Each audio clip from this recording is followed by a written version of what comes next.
मुझे लगता है कि ये जो पैंटिंग अभी बात कर रहे थे हम लोग, वो किस तरह से कर होती है आप देख सकते हैं कि जानवर जब ये सीवियर स्ट्रेस हो जाती है, यानी जो हमारा टीएचआई है, टेम्परेचर ह्यूमिडिटी इंडेक्स, वो 70 से ऊपर यानी 80 तक पहुंच जाता है, तब जानवर इस तरह से टंग बाहर निकाल के हाँफने लगते हैं। और इनकी टेम्परेचर अगर हम चेक करें तो 104 105 के ऊपर 106 7 तक भी जा सकती है।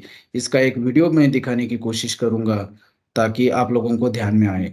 आप देख सकते हो ये जानवर जियो गौ समृद्धि का जो एक मॉडल फार्म है वहीं से है। इसका अलर्ट रेज हुआ था, और तारीख भी देख सकते हैं आप, ये 30 मार्च का है। सो मार्च के एंड में यानी अप्रैल के स्टार्ट में, और दैट टू 6 बजे, शाम को 6 बजे की ये हालत है। यू कैन इमेजिन, पुणे में है। सो पुणे के देवगांव का है, पुणे जिसे हम लोग कहते हैं कि महाराष्ट्र में सबसे कूल सिटी है, उसकी अगर ये हालत हो सकती है, ये पुणे के विलेजेस का है, पुणे डिस्ट्रिक्ट के। तो 30 मार्च को शाम को 6 बजे जानवर अगर इतने स्ट्रेस में है, तो आप सोच सकते हैं कि कितना ज्यादा प्रॉब्लम होगा इस गाय को। अगर आप देखोगे तो 25 लीटर दूध देने वाली, 30 लीटर दूध देने वाली गाय फिर 5-6 लीटर से कम हो जाती है, क्योंकि रूमिनेशन ढंग से कर नहीं पाती, चारा कम खाती है। और इसका अलर्ट फिर जो उसके गले में टैग लगा हुआ है, यहाँ पे आप देख सकते हैं, ये सेंसर है, उससे पैंटिंग का अलर्ट, हीट अलर्ट रेज हुआ, और उसकी वजह से फिर फार्मर उसका करेक्टिव एक्शन भी करा पाया। अब हम आगे की स्लाइड में देखेंगे।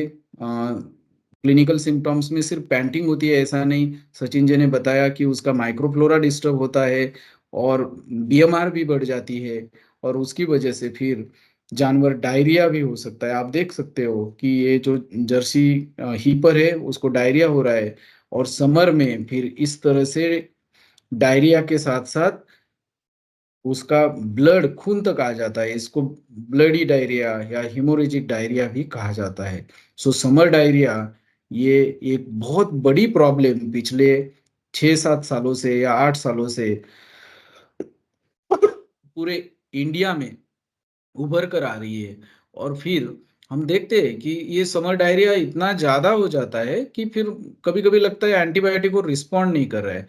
बट दोस्तों, मैं आपको बताऊंगा कि काफी बार अगर टेम्परेचर ह्यूमिडिटी इंडेक्स बढ़ गया है तो ये किसी बैक्टीरिया की वजह से नहीं होता है, तो ये हीट स्ट्रेस की वजह से होता है। और हीट स्ट्रेस में आने की वजह से जानवर का इम्यूनिटी कम हो जाती है, और उसको फिर डायरिया इन्फेक्शन से भी, सेकेंडरी इन्फेक्शन से भी वो कॉम्प्लिकेट हो जाता है। सचिन जी, आप डायरिया के बारे में और कुछ यस। बताना चाहेंगे?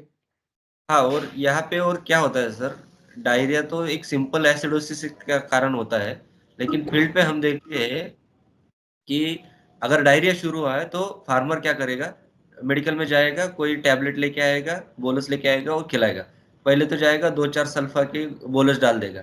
पहले ये एसिडोसिस है, उसके पेट में जो कुछ माइक्रोफ्लोरा है वो सब कुछ डिस्टर्ब है, वो वहां पे उसका ठीक से काम नहीं हो रहा है, और उसमें ऊपर से एंटीबायोटिक डाल देंगे तो वो बहुत सारा कॉम्प्लिकेशन कर देता है। तो अगर समर में हीट स्ट्रेस है, जानवर ठीक से चारा खा रहा है लेकिन उसको डायरिया लग रहा है, तो इस कंडीशन में सीधे एंटीबायोटिक की बोलस खिलाने की जगह अगर हम रूमेन बफर देंगे, ईस्ट कल्चर देंगे, कुछ प्रोबायोटिक देंगे, तो जानवर अच्छे से इसमें से रिकवर हो पाता है। और उसी के साथ हमें उसका जो हीट स्ट्रेस है उसको कम करने के लिए कुछ उपाय करने चाहिए। जैसे हमें उसको अच्छे वेंटिलेटेड जगह पे रखना है। अगर आप ये जर्सी का फोटो देखेंगे हिपर का, तो आप देख सकते हैं ये बहुत हर तरफ से उसको दीवार है, मतलब वो एक कन्फाइंड एरिया में रखा गया है, वहां पे वेंटिलेशन बहुत कम है, इसीलिए वो सफर हो रहा है। और दूसरा जो फोटो है वो मेरे खुद के जुरिडक्शन का है। यहाँ पे अच्छे तरह से जानवर रखे गए हैं, शेड भी अच्छा है, लेकिन वहाँ पे कॉन्सेंट्रेटेड फीडिंग ज्यादा होता है, वो जानवर धूप में चरने के लिए जाते हैं, और उस वजह से उनमें वो जो सुबह का जल्दी चारा देना चाहिए वो लेट देते हैं, और दोपहर में उनके पेट में ज्यादा गर्मी बढ़ने की वजह से ऐसे डायरिया पे जानवर जाते हैं। इसलिए सिंपल, अगर समर में डायरिया हो रहा है तो पहले रूमेन बफर, ईस्ट कल्चर और कुछ प्रोबायोटिक ऐसे यूज करके उसको रोकने की कोशिश करनी चाहिए, और बाद में अगर नहीं रुकेगा तो एंटीबायोटिक पे जाना चाहिए। सर हम बिल्कुल नेक्स्ट सही स्लाइड। बात, बिल्कुल सही बात कही आपने। और सबसे इम्पोर्टेंट समर डायरिया में ये जरूर डबली श्योर होना चाहिए कि ये डायरिया जो हो रहा है किसी इन्फेक्शियस कॉज की वजह से हो रहा है या प्राइमरी कॉज जो हीट स्ट्रेस के साथ जुड़ा हुआ है। तो हमें दोनों चीजों को आपके जो भी वेटनरियन है वो अच्छी तरह से जांच लेंगे, परख लेंगे, और उसके हिसाब से वो उसको ट्रीटमेंट करेंगे। एक बात तो पक्की होती है कि जब स्ट्रेस में आता है तो सेकेंडरी बैक्टीरियल इन्फेक्शन भी उसमें हो जाता है। मुझे लगता है डॉक्टर घोरपड़े सर, आप यहाँ पे गोविंद फाउंडेशन से जो स्पेशलिस्ट आए हैं, डॉक्टर गायकवाड़ सर, शांताराम जी गायकवाड़ सर, जो सातारा के फलटन जैसे ड्रॉट प्रोन एरिया में इनोवेटिव तरह से लो कॉस्ट हाउसिंग हो, लो कॉस्ट हाइड्रोपोनिक जैसे इनोवेटिव काम करते आ रहे हैं, उनके बारे में इंट्रोड्यूस करें। और सर से मैं दरख्वास्त करूंगा कि वो भी क्या मैनेजमेंटल प्रैक्टिसेस है जिसके यूज करने के बाद हम इस सिचुएशन को, हिट स्ट्रेस को टैकल कर सकते हैं, इसके बारे में बताइए।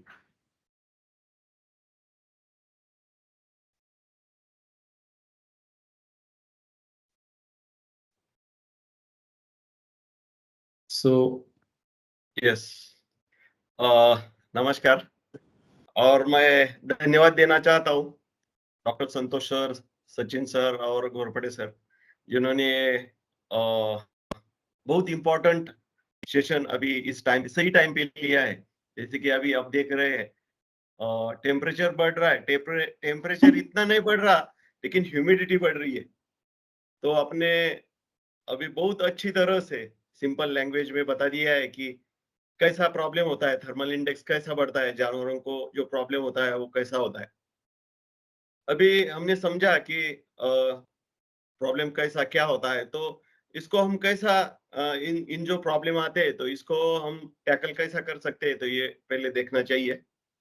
सबसे पहले जो हमारे जानवर है उनको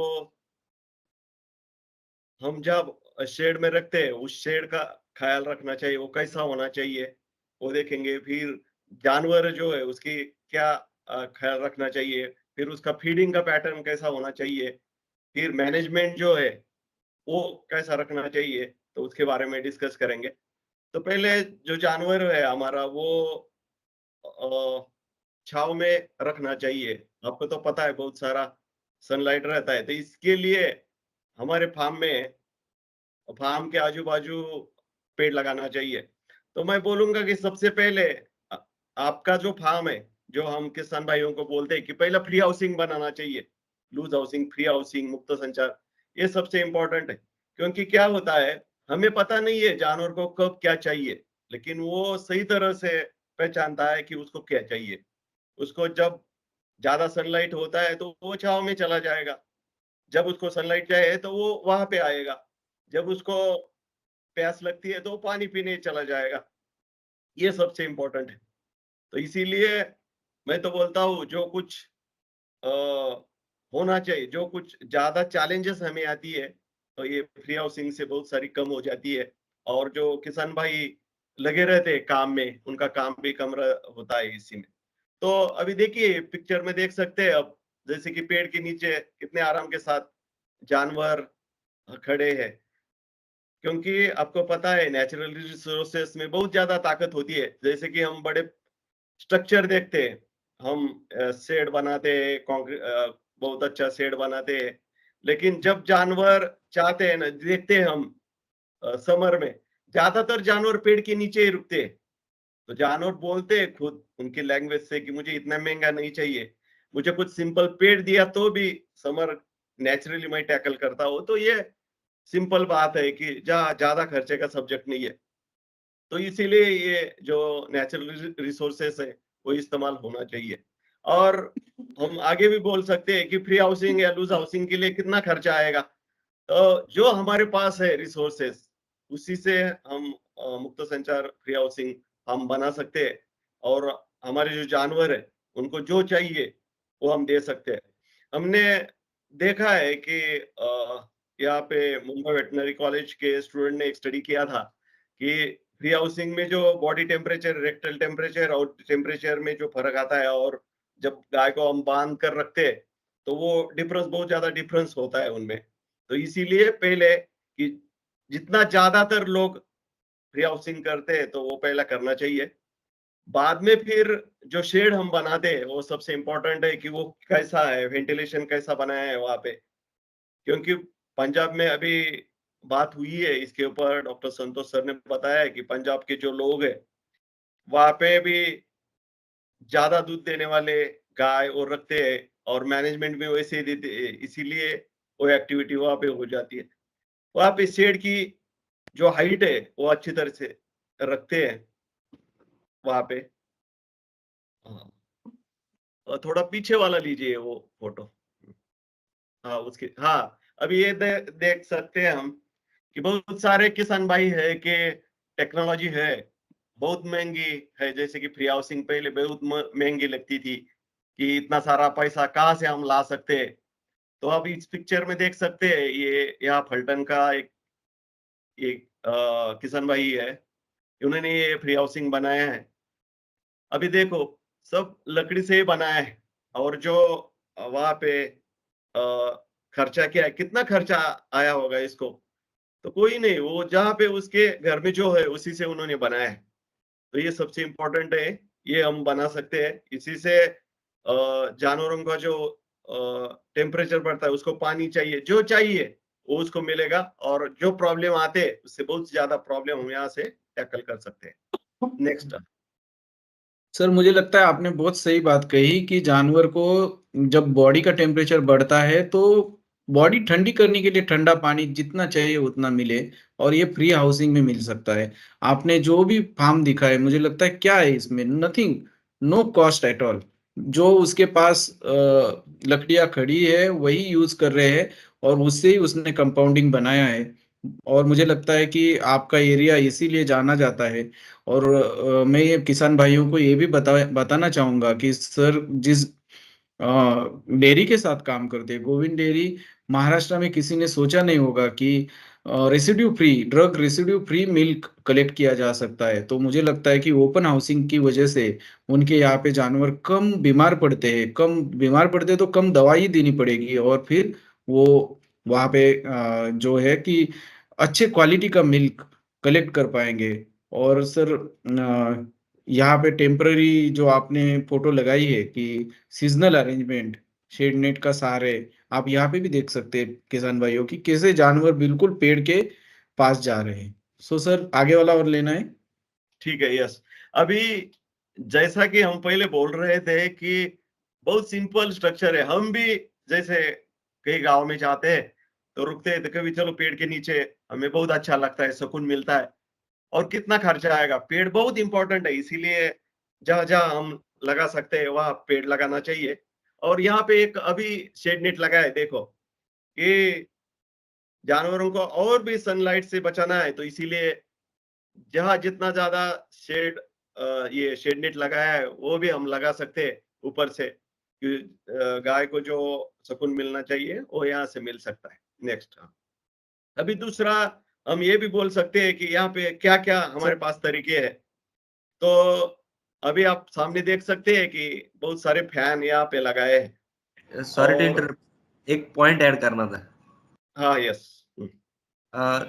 सर जो पेड़ रहते हैं उनके पास अगर हम जाएंगे तो पेड़ के पत्तों से जो बाष्पीभवन होता है, इवापोरेशन होता है, उसके वजह से किसी भी पेड़ के पास 2 से 5 डिग्री तक टेम्परेचर कम रहता है, और उससे से जो नेचुरल कूलिंग इफेक्ट आता है।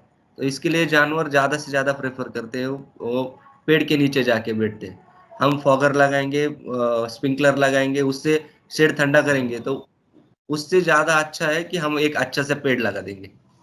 बहुत सॉरी टू। इंपॉर्टेंट है। और यहाँ पे हमने, और मैं भी एक ऐड करना चाहूंगा कि जैसा फ्री हाउसिंग में एक सीसीटीवी कैमरा लगाया था समर में ही, तो उन्होंने देखा था कि समर में रात को भी गाय पानी पीती है। मीन्स उन्होंने देखा 12 to 14, 14 टाइम उन्होंने गाय ने पानी पिया था, तो कितना टाइम गाय को पानी लगता है। और ज्यादातर अंदर किसान भाई कितने टाइम पानी दिखाते, पहले 3 टाइम दिखाते थे, अभी 4 टाइम दिखा, इससे से ज्यादा नहीं दिखा सकते। अभी देखो ना, हम बैठे हैं, हमारे पास ही हमने पानी रखा है पीने के लिए, और हम गाय का कभी नहीं सोचते उसको पानी चाहिए, जब चाहिए उस टाइम पानी चाहिए। ये सबसे इम्पोर्टेंट, ये फ्री हाउसिंग में गाय जब चाहिए रूमिनेशन करती है, उसके बॉडी में जब चाहिए उस टाइम पानी पीती है, इसीलिए वहां पे उसका जो बॉडी का रख रखाव है और मेंटेनेंस है वो कम रहता है, और प्रोडक्शन भी अच्छा आता है। इसीलिए ज्यादातर किसान भाई ने वो करना चाहिए। दिक्कतें आएगी, लेकिन हम जब सोचते हैं तो हमें उसके जवाब में मिलेंगे, उसके रास्ते भी मिल जाएंगे। अभी इसके आगे ये तो किया हमने, आगे भी क्या कर सकते हैं, तो हम फैन लगा सकते हैं यहाँ पे, जहाँ जहाँ जिनके पास इकोनॉमी है वो कर सकते हैं, फैन लगा सकते हैं। और पंजाब में बहुत सारे फार्म है, वहां पे उन्होंने ये फैन लगाए, और वहां पे उन्होंने फॉगर से लगाए, और उसके पीछे फैन चलते हैं, तो वो कूलिंग इफेक्ट बहुत जल्दी आ जाता है गाय में। आपको पता है कि वहां पे जब 65 लीटर गाय वो रखते हैं, लेकिन हमारे से ज्यादा टेम्परेचर वहां पे है। हमारे यहाँ लोग बोलते हैं कि हमारे ये फल्टन मान खटाव में इतना सारा टेम्परेचर होता है, तो यहाँ 30 लीटर 40 लीटर की गाय हम कैसे रख सकते। तो ये पंजाब या विदेशों में कहीं हम देख सकते हैं बहुत ज्यादा टेम्परेचर होता है, लेकिन वहां पे ये सिस्टम लगाकर वो टेम्परेचर मेंटेन कर सकते हैं, और अच्छी वहां से प्रोडक्शन गाय से लेते हैं। अभी दूसरा है कि हम फॉगर भी लगा सकते हैं। ये फैन लगाए हैं, लेकिन जहाँ जिनके पास ये परचेज करने के लिए इतना सारा पैसा नहीं है, वो 10 गाय 5 गाय और 20 गाय के फार्म में छोटा फॉगर भी लगा सकते। फॉगर के लिए एक यहाँ पे पिक्चर में दिखा है, एक 8-10 फॉगर हम लगा सकते हैं, और उसको एक फॉगर की कीमत साधारण अभी 120 रुपीज है। जब हम 10 फॉगर किए तो 1200 रुपीज होंगे। एक मोटर की कॉस्ट आती है 2000 या 2200, इतना रुपए में हम 1 एचपी की मोटर परचेस कर सकते हैं। और यहाँ पे गोविंद में हमने एक टाइमर तैयार किया है। बहुत सारे लोग अभी टाइमर इस्तेमाल करते हैं, और हमने हमारा इंजीनियरिंग कॉलेज है, वहाँ के स्टूडेंट ने और किसानों ने दोनों ने मिलकर एक सेंसर बनाया है। वो सेंसर जहाँ की टेम्परेचर बढ़ता है तो वो खुद सिस्टम चालू कर देता है, और वो टेम्परेचर उस लेवल तक आने के बाद वो बंद हो जाता है। हमने इसका इम्पैक्ट भी देखा है। हमारे यहाँ रिस्पेक्टेड चौधरी सर आए थे दिल्ली से, उन्होंने कुछ फार्म देखे थे, और उस फार्म में ये सिस्टम बिठाया था। तो वहां पे बहुत सारा डिस्कशन 20 मिनट चला, तो बहुत आराम के साथ बात करते थे। लेकिन वहां से फिर जब हम किसान के घर गए ना, तो 5 मिनट में वो इधर उधर होने लगे, यहाँ पे बहुत गर्म हो रहा है। मीन्स इतना सारा अच्छा सिस्टम मीन्स हम कम कॉस्ट में कर सकते हैं। अभी जिनके पास ये सारा सिस्टम देखो ना, 1200 रुपीज का फॉगर हो गया, 2000 की मोटर हो गई, और सेंसर 1500 या 2000 में हो सकता है। 5000 में ये पूरा ये चीज जानवरों का हम तैयार कर सकते हैं। जैसे कि हमने समर में देखा है, जो 41 42 का टेम्परेचर 5 मिनट में 33 34 में आता, इतना तक मीन्स टेम्परेचर कंट्रोल हो जाता है। ये सबसे इम्पोर्टेंट है। अभी बहुत सारे लोग बोलते हैं कि ये सेंसर अच्छा नहीं चलता। ये सेंसर ठीक जगह लगना चाहिए। ये कहीं बाहर लगाते हैं, कहीं अंदर लगा, प्रॉपर से नहीं लगाया तो वो अलर्ट प्रॉपर नहीं देगा और मिस हो सकता है। इसीलिए हम यहाँ पे टाइमर भी लगा सकते हैं, जैसा कि एक आधा घंटा में 2 मिनट चला, 15 मिनट में, जैसा हम सेट करते हैं उस टाइम से हम टाइमर से सेट कर सकते हैं, और ये फॉगर चला सकते हैं। अभी यहाँ पे कुछ किसानों का ऐसा भी सवाल आता था कि यहाँ पे वेट हो जाएगा, फिर वेट होता है तो मस्टैटिस हो जाएगा, फिर प्रॉब्लम हो जाएगा। तो हमने यहाँ पे कुछ यूजफुल बैक्टीरिया इस्तेमाल किए हैं बहुत सारे किसानों ने, जैसा ईएम सॉल्यूशन है वो इस्तेमाल करते हैं। तो जब भी ज्यादा टाइम फॉगर चलता है, कभी कभी हमने ध्यान नहीं दिया या कभी तो वेट हो जाती है, तो वहां पे हम ये यूजफुल बैक्टीरिया इस्तेमाल होता है, और उसी से जो हम बोलते हैं कि इन्फेक्शन हो जाएगा वो भी हम रोक सकते हैं। ऐसा कम कॉस्ट में भी हम ये एक्टिविटी कर सकते हैं, जैसा कि टेम्परेचर कम होना चाहिए। अभी आप ये देख रहे हैं कि ये फार्म ओपन है और यहाँ से कुछ हवा आती है, तो ये मीन्स गर्म हवा अंदर आने की आवश्यकता ज्यादा है। तो यहाँ पे बहुत सारे किसानों ने क्या किया है कि शेड नेट लगाया है साइड में, ऊपर तक, नीचे नहीं है। नीचे से ठंडी हवा आनी चाहिए और ऊपर से गर्म हवा जानी चाहिए। तो इन्होंने ऊपर से लगाया था, तो पूरा जो फॉग है ऐसा ही घूमता रहता था फार्म में। तो बहुत अच्छा कूलिंग होती रहती थी। किसान भाई बहुत सारा साइंटिफिक अप्रोच और रखते हैं और वहां से हमें पता चलता है कि ये एक्टिविटी अच्छी है, इसीलिए वो प्रोपोगेट भी हम करते हैं। यस तो सर। सर इसीलिए और हाँ एक और चीज, यहाँ कुछ वसई से भी फार्मर्स ज्वाइन हुए हैं। उनके लिए मैं बताना चाहूंगा, जो जिनके भी फार्म कोस्टल एरिया में है, समंदर के पास में है, उनको फॉगर्स के अलावा वेंटिलेशन के लिए फैन, जो फैन सीलिंग फैन नहीं चाहिए, जो हमने पिछले वाले स्लाइड में देखे थे, इस तरह के जो फैन है, जो ऊपर की गर्म हवा बाहर फेंकेंगे, इस तरह के फैन कोस्टल एरिया में होना बहुत जरूरी है, क्योंकि वहां पे ह्यूमिडिटी पहले से ज्यादा होती है। तो हमें यहाँ जो पहले वाले एक स्लाइड में हमने देखा था कि टेम्परेचर ह्यूमिडिटी इंडेक्स भी मैटर करता है। तो कोस्टल एरिया में पहले से ह्यूमिडिटी ज्यादा होती है, टेम्परेचर कम होने के बावजूद भी वहां पे बहुत गर्मी हमें चुभती है। एक तरह से हम भी परेशान रहते हैं कि जब जाते हैं समंदर के पास तो ऐसे लगता है यार बहुत गर्मी है, बहुत पसीना आ रहा है, जानवर तो पसीना नहीं आ सकता है। इसलिए वहां पे वेंटिलेशन यानी फैन की भी बहुत ज्यादा जरूरी है। एक हम चीज जानते हैं कि कोस्टल एरिया में बारिश और हवा काफी चलती है, इसलिए वहां के शेड की हाइट लोग कम रखते हैं, और उसकी वजह से फिर वहां पे फॉगर्स के अलावा वेंटिलेशन के लिए जो हम लॉन्जिट्यूडनल फैन बोल सकते हैं, ऊपर से हवा नीचे नहीं मारेंगे, ये ऊपर की हवा बाहर फेंकेंगे, इस तरह के फैन की काफी जरूरत है।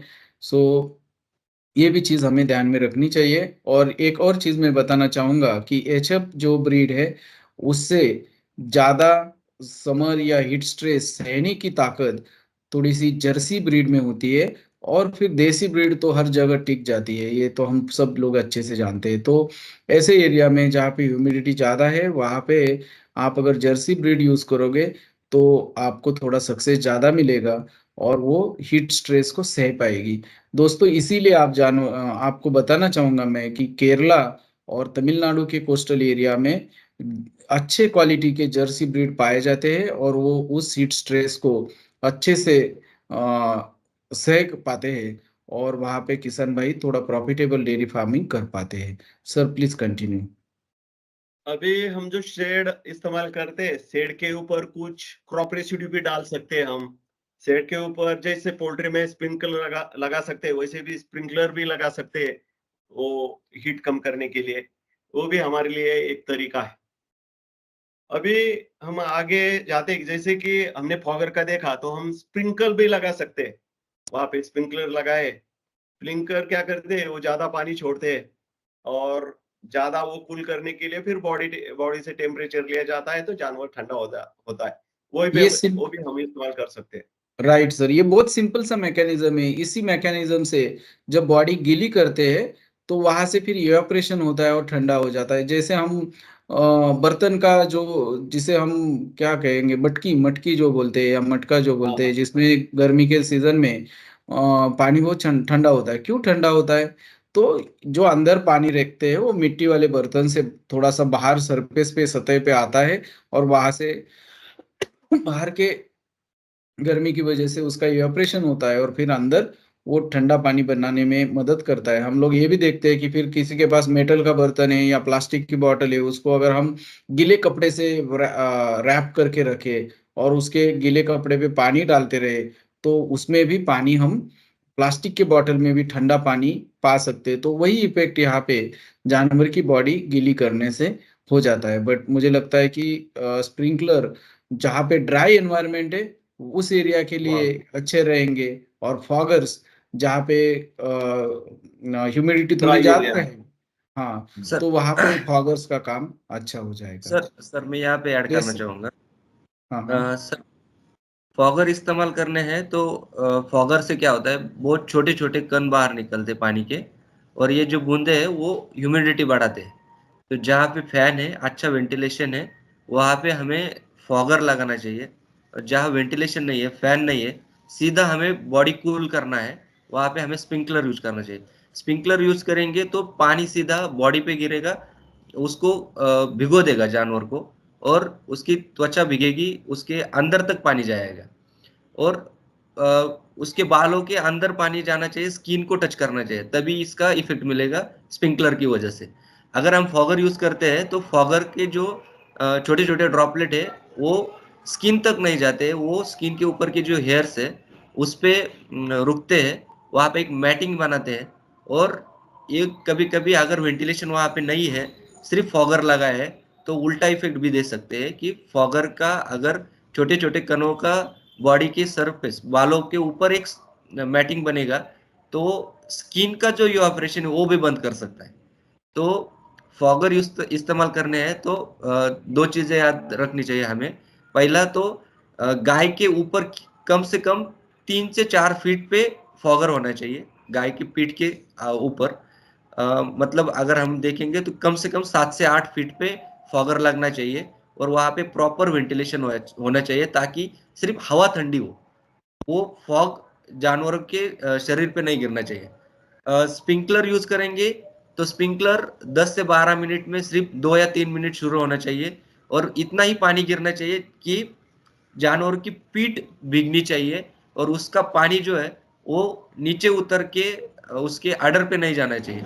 अगर ये आडर पे जाएगा, नीचे का सरफेस गीला कर देगा, तो मास्टाइटिस के चांसेस बढ़ते हैं। तो ये दोनों पॉइंट मुझे ऐड करने थे। Thank you. एकदम बहुत ही काम की बात आपने कही है।